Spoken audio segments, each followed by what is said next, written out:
Hello aspirants, welcome to our channel. ఈ రోజు వీడియోలో మనం ప్రాఫిట్ అండ్ లాస్ అనే కాన్సెప్ట్లో కొన్ని క్వశ్చన్స్ గురించి తెలుసుకుందాం.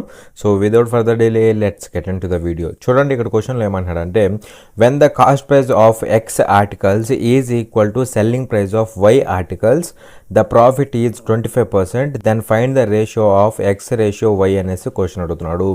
ఎక్స్ ఆర్టికల్స్ యొక్క కొన్న వెల వై ఆర్టికల్స్ యొక్క విక్రయ ధరకు సమానం, లాభం 25% అయితే ఎక్స్ రేషియో వై నిష్పత్తి అంతా అనేసి క్వశ్చన్ అడుగుతున్నాడు. సో ఇక్కడ జాగ్రత్తగా అబ్జర్వ్ చేయండి. ఇక్కడ మనకి ఏమి ఇచ్చాడంటే ఎక్స్ ఆర్టికల్స్ యొక్క కాస్ట్ ప్రైస్ ఏంటి, ఎక్స్ ఆర్టికల్స్ యొక్క కాస్ట్ ప్రైస్ అంటే ఎక్స్సిపి ఎలా ఉంది, is equal to selling price of Y articles. So Y articles యొక్క సెల్లింగ్ ప్రైస్కి ఈక్వల్ అవుతుంది. సో వై ఆర్టికల్ యొక్క సెల్లింగ్ ప్రైస్ అంటే వై ఇంటూ ఎస్పి అనమాట. ఓకేనా. సో అలా ఎక్స్ ఆర్టికల్స్ యొక్క కాస్ట్ ప్రైస్ అనేది వై ఆర్టికల్స్ యొక్క సెల్లింగ్ ప్రైస్కి ఈక్వల్ అయింది. ఇది కండిషన్ అనమాట.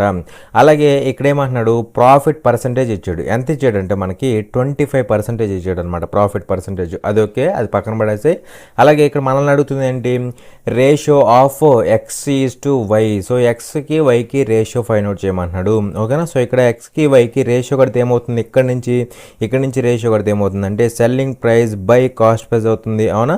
సో ఇక్కడ మనకి సెల్లింగ్ ప్రైస్ కాస్ట్ ప్రైస్ తెలియదు అనమాట.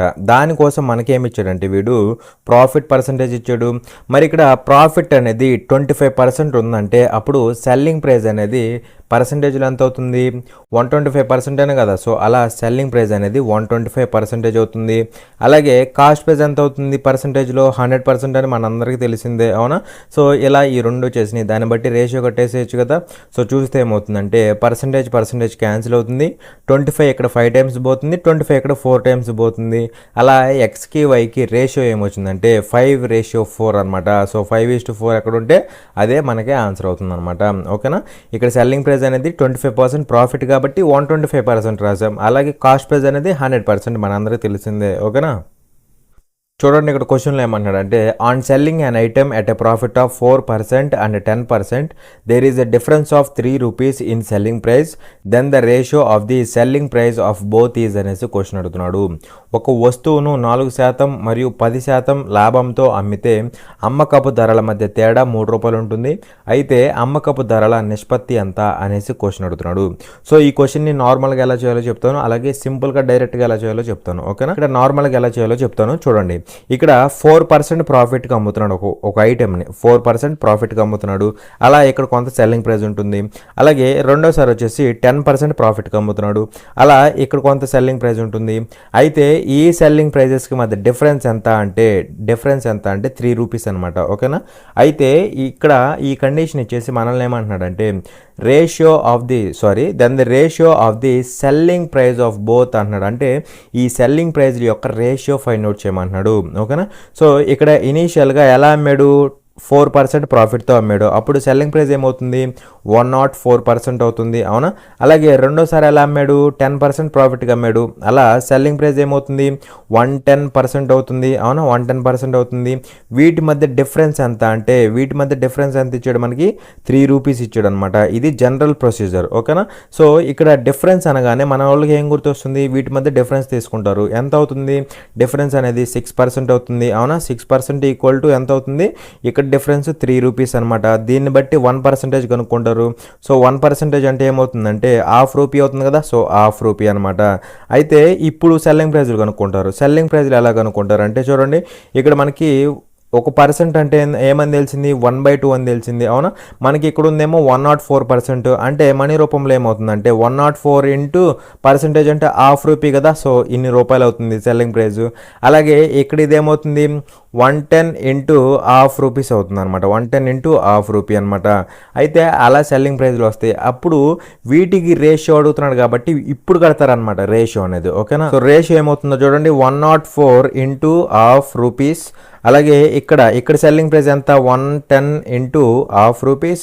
సో వీటికి మధ్య రేషియో కట్టమన్నాడు కదా. సో ఇప్పుడు కడితే ఏమవుతుందంటే సో ఇక్కడ హాఫ్ క్యాన్సిల్ అవుతుంది. 2 ఇక్కడ 52 టైమ్స్ పోతుందా, అలాగే 2 ఇక్కడ 55 టైమ్స్ పోతుందా. అలా రేషియో ఏమవుతుందంటే సెల్లింగ్ ప్రైజెస్కి 52 రేషియో 55 అవుతుంది. సో 52:55 అనేది ఆన్సర్ అవుతుంది.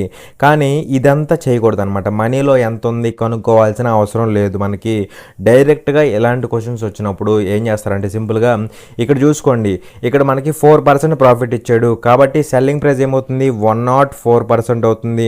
అలాగే ఇక్కడ రెండోసారి 10% ప్రాఫిట్ ఇచ్చాడు కాబట్టి సెల్లింగ్ ప్రైస్ ఏమవుతుంది 110% అవుతుంది.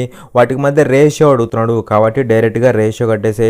సో రేషియో కట్టేస్తే ఏమవుతుందంటే పర్సంటేజ్ క్యాన్సిల్. 2 ఇక్కడ 52 టైమ్స్, 2 ఇక్కడ 55 టైమ్స్ పోతుంది.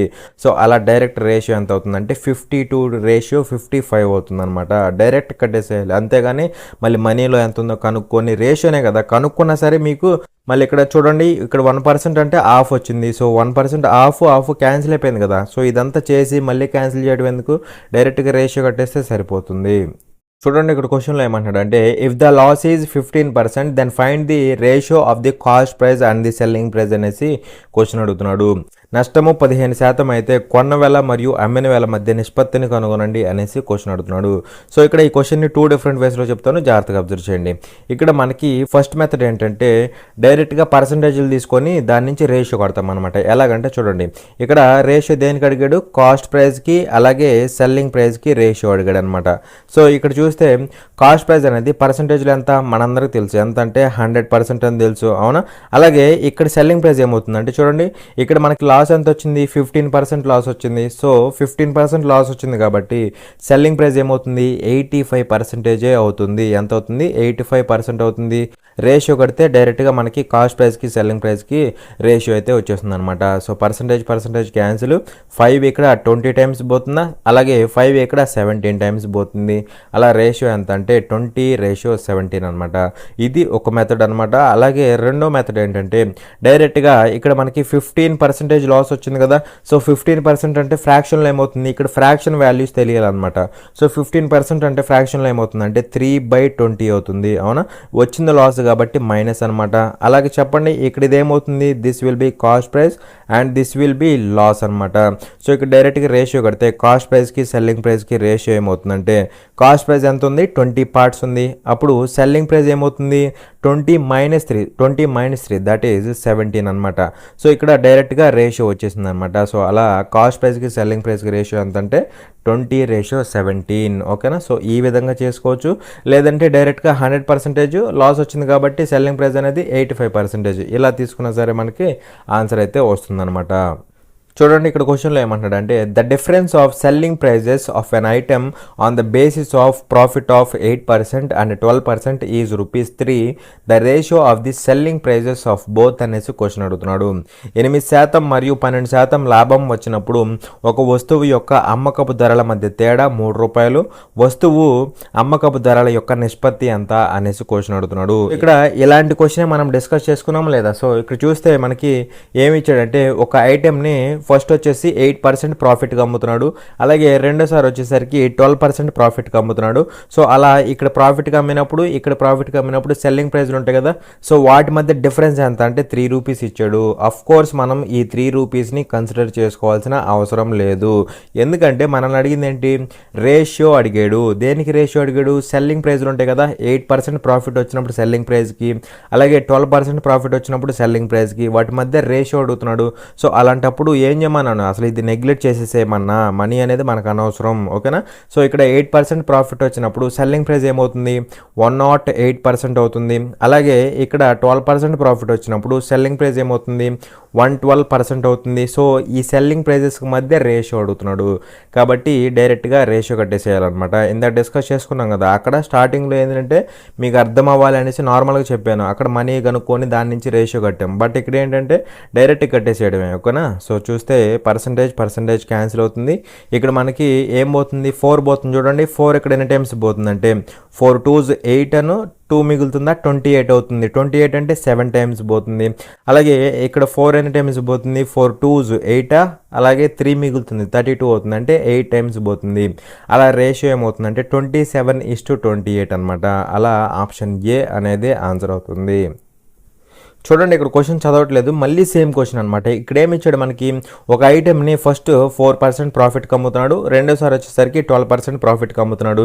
ఇలా అమ్మినప్పుడు సెల్లింగ్ ప్రైస్లు ఉంటాయి కదా, సో వాటి మధ్య డిఫరెన్స్ ఎంత అంటే 3 రూపీస్. మనల్ని అడుగుతుంది ఏంటంటే రేషియో అడుగుతున్నాడు. సో ఈ సెల్లింగ్ ప్రైజెస్ యొక్క రేషియో అడుగుతున్నాడు. సో డైరెక్ట్ క్వశ్చనే కదా, సింపుల్గా ఏం చేస్తారు, 4% ప్రాఫిట్ వచ్చింది కాబట్టి సెల్లింగ్ ప్రైస్ ఏమవుతుంది 104% అవుతుంది. అలాగే ఇక్కడ 12% ప్రాఫిట్ వచ్చింది కాబట్టి సెల్లింగ్ ప్రైస్ ఏమవుతుంది 112% అవుతుంది. డైరెక్ట్గా రేషియో అడుగుతున్నాడు కాబట్టి ఇక్కడున్న వాటికే రేషియో కట్టేసే, మళ్ళీ మనీతో మనకు అనవసరం. ఓకేనా, సో పర్సంటేజ్ క్యాన్సిల్ అవుతుంది. అలాగే ఇక్కడ మళ్ళీ మనకి 8 పోతుంది చూడండి. 8 ఇక్కడ 1 టైం పోతుందా, 1 టైం పోగా 8 పోగా 2 మిగులుతుంది. 2 1 4 24 అంటే 3 టైమ్స్ పోతుంది. అలాగే ఇక్కడ 8 1 టైం పోతుంది, ఇంకెంత మిగులుతుంది 3 మిగులుతుంది. 32 అవుతుందా, 32 అంటే 4 టైమ్స్ పోతుంది అనమాట. అలా 13:4 అనేది సెల్లింగ్ ప్రైజెస్ యొక్క రేషియో అవుతుంది. దట్ ఈజ్ ఆప్షన్ ఏ అనమాట. ఓకేనా, చూడండి ఇక్కడ క్వశ్చన్లో ఏమంటున్నాడంటే Vishnu spends ₹5,000 to buy 12 tables and some chairs. The cost of 1 table is ₹50 and that of 1 chair is ₹40. What is the ratio of the number of chairs to the number of tables purchased అనేసి question అడుగుతున్నాడు. విష్ణు 12 టేబుళ్లను మరియు కొన్ని కుర్చీలను కొనడానికి ₹5,000 ఖర్చు చేస్తాడు. ఒక table యొక్క ధర ₹50 మరియు ఒక కుర్చీ యొక్క ధర ₹40. కొనుగోలు చేసిన కుర్చీల సంఖ్య మరియు టేబుళ్ల సంఖ్య మధ్య నిష్పత్తి ఎంత అనేసి క్వశ్చన్ అడుగుతున్నాడు. సో సింపుల్ క్వశ్చన్, జాగ్రత్తగా అబ్జర్వ్ చేయండి. సో ఇక్కడ విష్ణు అనేవాడు 12 టేబుల్స్ని అలాగే సమ్ చైర్స్ అంటున్నాడు. సమ్ అంటే మనకు తెలియదు కాబట్టి లెటర్సే n చైర్స్ అనుకుందాం. ఓకేనా, విష్ణు అనేవాడు 12 టేబుల్స్ని అలాగే సమ్ చైర్స్ లెటర్సే n అనుకున్నాం కదా, n చైర్స్ని వీటన్నిటిని కలిపి మొత్తాన్ని ఎంత పెట్టి కొన్నాడంటే ₹5,000 పెట్టి అయితే కొన్నాడు అనమాట. అలా వీటన్నిటి యొక్క టోటల్ కాస్ట్ ఎంత అవుతుందంటే ₹5,000 అవుతుంది అనమాట. ఓకేనా, అలాగే ఇక్కడ మనకేమి ఇచ్చాడంటే జాగ్రత్తగా అబ్జర్వ్ చేయండి. ఇక్కడ మనకేమి ఇచ్చాడంటే the cost of 1 table is ₹50. ఓకేనా, ఒక టేబుల్ యొక్క కాస్ట్ ఎంత అంటే ₹50. కానీ మనకి ఇక్కడ ఎన్ని టేబుల్స్ ఉన్నాయి, 12 టేబుల్స్ ఉన్నాయి. మరి ఒక టేబుల్ యొక్క కాస్ట్ అనేది 50 అయితే మనకి 12 టేబుల్స్ కాబట్టి వీటన్నిటి యొక్క కాస్ట్ ఏమవుతుంది 12 × 50 అవుతుంది. అవునా, సో అలా టేబుల్స్ యొక్క కాస్ట్ ఇది. అలాగే ఇక్కడ ఏమంటున్నాడు and that of 1 chair is ₹40. ఒక చైర్ యొక్క కాస్ట్ ఎంత అంటే 40. అలాంటివి ఎన్ని చైర్లోనే మనకి n ఉన్నాయి కదా, సో వీటన్నిటి యొక్క కాస్ట్ ఏమవుతుంది × 40 చేయాలన్నమాట. ఓకేనా, సో అలా వీటన్నిటి యొక్క కాస్ట్ ఇది. కానీ ఇక్కడ వీటన్నిటిని కలిపి ఎంత కొన్నాడు, ₹5,000 కొన్నాడు. కాబట్టి టోటల్ కాస్ట్ ఏమవుతుందంటే వీటన్నిటి యొక్క సమ్ ఏమవుతుందంటే టోటల్ కాస్ట్ అనేది ₹5,000 అవుతుంది అనమాట. ఓకేనా, ఇది కండిషన్. అయితే మనల్ని అడిగింది ఏంటంటే చూడండి, ratio of the number of chairs to the number of tables అంటున్నాడు. సో చైర్స్కి టేబుల్స్కి ఈ నెంబర్కి రేషియో కట్టమంటున్నాడు అనమాట. అంటే చైర్స్ ఎన్ని ఉన్నాయి, టేబుల్స్ ఎన్ని ఉన్నాయి, సో వాటికి రేషియో కట్టమంటున్నాడు అనమాట. సో ఇక్కడ చూస్తే ఏమవుతుందంటే 12 ఎంత 60 కదా, సో 600 అవుతుంది. ప్లస్ ఇక్కడ 40n అవుతుంది, 40n = 5,000 అవుతుంది. చూడండి 5,000. సో ఇక్కడ నుంచి 40n విల్ బి ఏమవుతుంది 5,000 - 600. సో ఎంత అవుతుందంటే 4400 కదా, సో 4,400 అవుతుంది. సో ఇక్కడ క్యాన్సిల్ చేస్తే ఏమవుతుందంటే 0 0 గెట్ క్యాన్సిల్, 4 ఇక్కడ 1 టైమ్, 4 ఇక్కడ 110 అంటే 110 టైమ్స్ పోతుంది అనమాట. ఇక్కడ n అంటే నెంబర్ ఆఫ్ చైర్స్ కదా, సో చైర్స్ ఎన్ని ఉన్నాయి అంటే 110 ఉన్నాయి. చైర్స్ ఎన్ని ఉన్నాయి 110 ఉన్నాయి. అలాగే ఇక్కడ టేబుల్స్ ఎన్ని ఉన్నాయి 12 టేబుల్స్ కదా, సో 12 టేబుల్స్ ఉన్నాయి అనమాట. ఓకేనా, సో ఈ నెంబర్కి రేషియో కట్టమన్నాడు అనమాట. ఓకేనా, సో ఇక్కడ రేషియో కడితే ఏమవుతుందంటే 2 పోతుంది చూడండి. 2 ఇక్కడ 55 టైమ్స్ పోతుందా, సో 55 టైమ్స్ పోతుంది. 2 ఇక్కడ 6 టైమ్స్ పోతుంది. అలా నెంబర్ ఆఫ్ చైర్స్కి నెంబర్ ఆఫ్ టేబుల్స్కి రేషియో ఎంత వచ్చిందంటే 55:6 వచ్చిందనమాట. సో అలా ఇక్కడ ఆన్సర్ అనేది ఏమవుతుందంటే ఆప్షన్ బి అవుతుందన్నమాట. ఓకేనా, సో ఇంతవరకు కాన్సెప్ట్ అనేది క్లియర్ అనుకుంటున్నాను. For more such free videos subscribe to our channel, like, share and comment. Thanks for watching. జై హింద్.